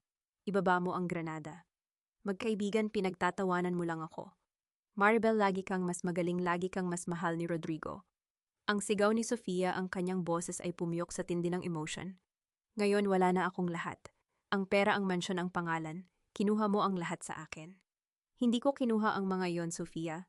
Ikaw ang nagtapon sa kanila sa sandaling pinili mong pagtaksilan ang katarungan. Ang sagot ni Winifred habang dahan-dahan pa ring humahakbang patungo sa hagdan. Bitawan mo ang bata. Si Angel ay walang kinalaman sa galit mo sa akin. Siya ay inosente. Nanay, tulungan niyo po ako. Ang sigaw ni Angel ay umalinganggaw sa buong ballroom, isang tinig na nagpatigil sa mundo ni Winifred. Sa unang pagkakataon sa loob ng maraming taon, tinawag siya ng kanyang anak sa pangalang matagal na niyang pinangulilaan. Eksaktong sa sandaling iyon, isang anino ang mabilis na gumalaw mula sa likuran ni Sofia. Si Tiago, na akala ng lahat ay nakagapos pa rin sa bodega, ay lumitaw mula sa mga kurtina ng balcony. Ang kanyang muka ay puno ng galos, ngunit ang kanyang mga mata ay nagliliyab sa determinasyon. Sa isang mabilis na galaw, hinawakan ni Tiago ang braso ni Sofia na may hawak ng granada at pilit itong itinaas pa itaas. Ang tunog ng pagbubuno ng dalawa ay tila isang nakakangilong ingay sa pandinig ng mga nasa ibaba. Takbo, Winona, kunin mo ang batay, ang sigaw ni Tiago habang pilit niyang pinipigilan si Sofia. Hindi nagsayang ng sandali si Winifred. Tumakbo siya paakyat ng hagdan nang mas mabilis kaysa sa hangin. Nang marating niya ang balcony, mabilis niyang hinablot si Angel mula sa pagkakaipit at niyakap ito ng napakahigpit, tila ibig niyang ipasok muli ang bata sa loob ng kanyang sariling katawan para maprotektahan ito. Nakuha ko na siya, Tiago, bitawan mo na, ang sigaw ni Winifred. Marahas na itinulak ni Tiago si Sofia at ang granada ay tumalsik sa isang sulok ng balcony. Ang lahat ay napayuko sa takot ng isang pagsabog, ngunit sa halip na apoy ang lumabas lamang ay isang makapal na puting usok. Ang granada ay isang smoke bomb, ang huling panlilinlang ni Sofia para makatakas, ngunit maging iyon ay nabigo. Sinalubong ng mga pulis si Sofia sa balcony at marahas itong pinusasan. Ang kanyang mga sigaw ng pagmumura ay unti-unting humina habang kinakaladkad siya pababa. Samantala si Don Rogelio ay nakatayo sa gitna ng ballroom, pinapanood ang kanyang kumpanya na kinukumpiska ng mga autoridad. Ang bawat piraso ng kanyang imperyo ay tila mga tuyong dahon na tinatangay ng hangin. Dahan-dahang lumakad si Winifred pababa ng hagdan, karga-karga si Angel, na ngayon ay mahimbing nang umiiyak sa kanyang balikat. Pagdating niya sa ibaba, sinalubong siya ni Rodrigo. Ang lalaki ay nakaluhod sa sahig, ang kanyang muka ay basang-basa ng luha, tinitignan ng kanyang mag-ina nang may sukdulang pagsisisi. Maribel, Winifred, patawarin mo ako. Naging bulag ako, naging duwag ako. Ang pagsusumamo ni Rodrigo, tinatangkang hawakan ang laylayan ng uniforme ni Winifred. Tinitigan ni Winifred ang lalaking minsan niyang minahal ng higit sa kanyang buhay. Sa kanyang mga mata wala ng galit, wala ng pait, tanging isang malalim na pagod at kawalan ng pakiramdam ang nananatili. Ang kapatawaran, Rodrigo, ay hindi ibinibigay sa mga taong humihingi lang dahil nahuli na sila, ang malamig niyang sabi. Ibinibigay ito sa mga taong marunong tumayo para sa katotohanan kahit walang nakakakita. At sa puntong iyon, matagal ka ng bigo. Pinanood ni Winifred habang isinasakay si Rodrigo at ang kanyang buong pamilya sa mga patrol car. Ang dambuhalang pintuan ng Manila Hotel ay dahan-dahang nagsara, tila isang huling hudyat ng pagtatapos ng isang madilim na kabanata sa kanyang buhay. Lumapit sa kanya si Tiago na may hawak na panyo para punasan ang dugo sa kanyang mukha. Tumingin sila sa isa't isa at sa gitna ng katahimikan ng gabi, isang matamis na ngiti ang sumilay sa mga labi ni Winifred. Ang alyansang nabuo sa gitna ng sakit ay nauwi sa isang tunay na pagkakaibigan, o marahil ay higit pa doon. Ngunit habang papalayo sila sa hotel, naramdaman ni Winifred ang isang kakaibang panginginig sa kanyang bulsa. Inilabas niya ang kanyang burner phone at nakita ang isang bagong mensahe mula sa isang hindi kilalang numero. Akala mo ba ay tapos na ang lahat? Ang De Alvear ay isang sanga lamang. Ang ugat ay nasa ilalim pa rin ng lupa. Mag-ingat ka, Tiyuta. Ang tunay na laro ay magsisimula pa lamang. Ang puso ni Winifred ay tila muling huminto sa pagtibok. Tumingin siya sa kanyang anak na mahimbing nang natutulog sa kanyang tabi at sa labas ng bintana ng sasakyan kung saan ang dilim ay tila muling bumabalot sa lungsod. Nakamit na nga ba ang tunay na katarungan o ito ay isa lamang panandaliang katahimikan bago ang mas malakas na bagyo? Ang bawat alon na humahampas sa pampang ng Batangas ay tila isang marahang haplos ng kalikasan, isang pagtatangkang burahin ang bawat bakas ng sakit sa buhangin ng nakaraan. Sa ilalim ng dambuhalang puno ng talisay, nakaupo si Winifred, malayo sa ingay ng Maynila, malayo sa kinang ng mga chandelier, at malayo sa malamig na bakal ng mga rehas. Ang kanyang suot ay isang simpleng puting bestido na dahan-dahang nilalaro ng hanging dagat, isang imahe ng kapayapaang akala niya ay hinding-hindi na niya masisilayan. Nanay, tignan niyo po, nakakuha ako ng malaking seashell. Ang sigaw ni Angel ay puno ng dalisay na kagalakan, isang tunog na mas matamis pa sa anumang himig ng violin. Tumatakbo ang bata patungo sa kanya, ang kanyang mga binti ay malakas at malusog, at ang kanyang mga mata ay wala ng bahid ng takot o lungkot. Ang bawat pasa sa kanyang katawan at sa kanyang kaluluwa ay unti-unti nang naglalaho, pinalitan ng kulay ng sikat ng araw at ng pag-asang hatid ng bawat bagong umaga. Dahan-dahang kinuha ni Winifred ang seashell at niyakap ang kanyang anak. Ang amoy ng dagat at ng buhok ni Angel ay tila isang gamot na humihilom sa bawat sugat sa kanyang puso. Napakaganda, anak. Itago natin yan para sa iyong collection. Sa di kalayuan nakatayo si Tiago, nakasandal sa isang lumang bangka. Wala na siyang suot na salamin at ang kanyang mukha ay mas nakaka-relax na ngayon. Lumapit siya sa mag-ina, ang kanyang bawat yabag sa buhangin ay tila isang pangako ng proteksyon na hindi na kailangan pang bigkasin. Sa loob ng 2 taon, mula nang gumuho ang pamilya de Alvear, si Tiago ang nanatili sa tabi ni Winifred, hindi bilang isang abogado, kundi bilang isang kaibigang naging sandigan sa gitna ng matitinding unos. Ang balita mula sa lungsod final na ang hatol kina Don Rogelio at Sofia. Habang buhay na pagkakakulong. Ang mahinang sabi ni Tiago, ang kanyang boses ay kalmado, tila ang balita ay isa na lamang lumang pahina ng dyaryo na tinangay na ng hangin. Si Rodrigo naman, balita ko ay nasa isang rehabilitation center. Sinisubukan din niyang buuin ang sarili niya bagamat malayo sa inyo. Natahimik si Winifred. Tiningnan niya ang abot tanaw kung saan ang langit at dagat ay nagtatagpo. Naitanong niya sa kanyang sarili, napatawad na ba niya sila? Ang kapatawaran ay hindi isang mabilis na desisyon kundi isang mahabang proseso. Hindi niya mapapatawad ang mga kasalanang ginawa sa kanya, ngunit napatawad na niya ang kanyang sarili sa pagiging biktima. Binitawan na niya ang galit, hindi dahil karapat-dapat ang mga de Alvear sa kapayapaan, kundi dahil karapat-dapat siya at si Angel sa isang buhay na hindi na nakagapos sa puot. Kapayapaan, ang bulong ni Winifred sa hangin. Sa wakas, Tiago, nakakahinga na rin kami ng maluwag. You deserve this, Winnie. You fought a battle that would have crushed anyone else. But you stayed standing, ang sagot ni Tiago, habang dahan-dahang hinawakan ang kamay ni Winifred. Ang haplos nito ay hindi na puno ng tensyon, kundi ng isang tahimik at matatag na pag-ibig na dahan-dahang umuusbong sa gitna ng mga abo ng kanilang nakaraan. Habang ang araw ay dahan-dahang lumulubog, nagbibigay ng kulay kahel at lila sa buong karagatan, tiningnan ni Winifred ang kanyang anak na muling naglalaro sa tubig. Ang bawat tawa ni Angel ay tila isang deklarasyon ng tagumpay.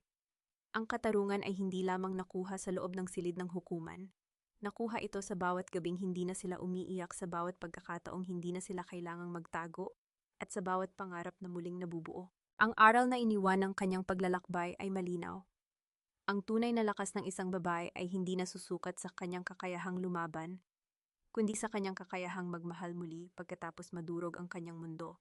Ang bawat sugat ay hindi tanda ng pagkatalo, kundi isang mapa ng kanyang katatagan. Sa dulo ng lahat, ang katarungan ay may mukha, ang mukha ng isang inang muling nayakap ang kanyang anak, at ang mukha ng isang pusong handa nang harapin ang bukas ng walang takot. Ang gabi ay maaaring naging napakahaba at napakamadilim, ngunit ang bukang liwayway ay dumating na dala ang pangako ng isang bagong simula na hinding-hindi na muling mananakaw ng sinuman. Dahan-dahang naglakad ang tatlo patungo sa kanilang maliit na bahay sa dulo ng dalampasigan. Ang kanilang mga anino sa buhangin ay nagdudugtong, tila isang bagong pamilyang nabuo mula sa mga piraso ng 2 sugatang kaluluwa. Sa likod nila, ang dagat ay patuloy sa kanyang mahinahong pag-awit, tila nagpapaalala na ang lahat ng unos ay lumilipas din at ang tanging nananatili ay ang pag-ibig na sapat ang tatag para maghintay sa paghupa ng bawat alon. Sa paghupa ng bawat alon sa pampang ng Batangas, hindi lamang ang sikat ng araw ang nagpapaalam, kundi pati na rin ang bawat hapdi ng 8 taong pagtitiis na dahan-dahang tinatangay na ng dagat. Ang bawat bakas sa buhangin ay nagsisilbing saksi na pagkatapos ng pinakamalakas na bagyo, ang katarungan ay laging dumarating sa paraang hindi natin inaasahan, dala ang amoy ng bagong simula. Mga mahal kong tagapakinig, maraming salamat sa pagsama sa akin hanggang sa huling yugto ng paglalakbay na ito ni Winifred. Habang binubuo ko ang bawat kabanata, lalo na sa bahaging iyon kung saan inihanda ni Maribel ang lahat ng pagmamahal para sa kanyang anibersaryo, ngunit sampal kataksilan at posas lamang ang isinukli sa kanya. Naramdaman ko ang bigat sa aking dibdib, na tila ako mismo ang nakaranas ng sugat na iyon. Ang kwentong ito ay hindi lamang basta katang-isip. Ito ay hango sa mga tahimik na pakikibaka ng mga kababaihan sa ating paligid na patuloy na bumabangon kahit dinudurog na ng pagkakataon. Ito ay isang obra na dumaan sa masusing pagninilay-nilay upang ipaalala sa atin na ang bawat luha ay may katapat na paghilom. Tulad ng maliit na rosas na hairpin ni Angel na hindi natunaw sa gitna ng naglalakihang apoy sa bodega. Ang inyong halaga bilang tao ay hindi kayang sunugin ng anumang paninira o pang-aapi. Ang hairpin na iyon ay simbolo ninyo, maliit man sa tingin ng iba, ngunit matatag at hinding-hindi masisira ng anumang pagsubok. Ang inyong dangal ay hindi nakasalalay sa kung paano kayo tinatrato ng iba, kundi sa kung paano ninyo pinipiling manatiling mabuting tao sa kabila ng lahat. Kung kayo ang nasa kalagayan ni Maribel, magagawa nyo rin bang talikuran ng yaman at kapangyarihan para lamang sa isang payak na buhay, kasama ang inyong anak, o mas nanaisin ninyong manatili sa mundo ng mga De Alviar para sa inyong seguridad? Nais kong marinig ang inyong saloobin. At habang kausap ko kayo, nasaan po ba kayo ngayon? Marahil ay nagluluto ng tanghalian, nagtutupi ng mga damit, o nagpapahinga pagkatapos ng isang nakakapagod na araw. Ibahagi ninyo sa aming comment section ang inyong mga kwento dahil dito palagi kaming may puwang para sa inyong tinig. Huwag nyo ring kalimutang i-like at i-share ang kwentong ito para mas marami pa tayong mabigyan ng inspirasyon at lakas ng loob. Naway manatili kayong matapang payapa at laging naniniwala na laging may bahaghari pagkatapos ng ulan. Hanggang sa muli nating pagkukwentuhan. Tinitulo ng kwento ang pagbabalik ng anino hustisya ng isang inapaunawa. Ang lahat ng mga karakter at sitwasyon sa kwentong ito ay likhang isip lamang na binuo para sa layuning magbigay ng libangan at maghatid ng positibong mensahe sa ating mga tagapakinig.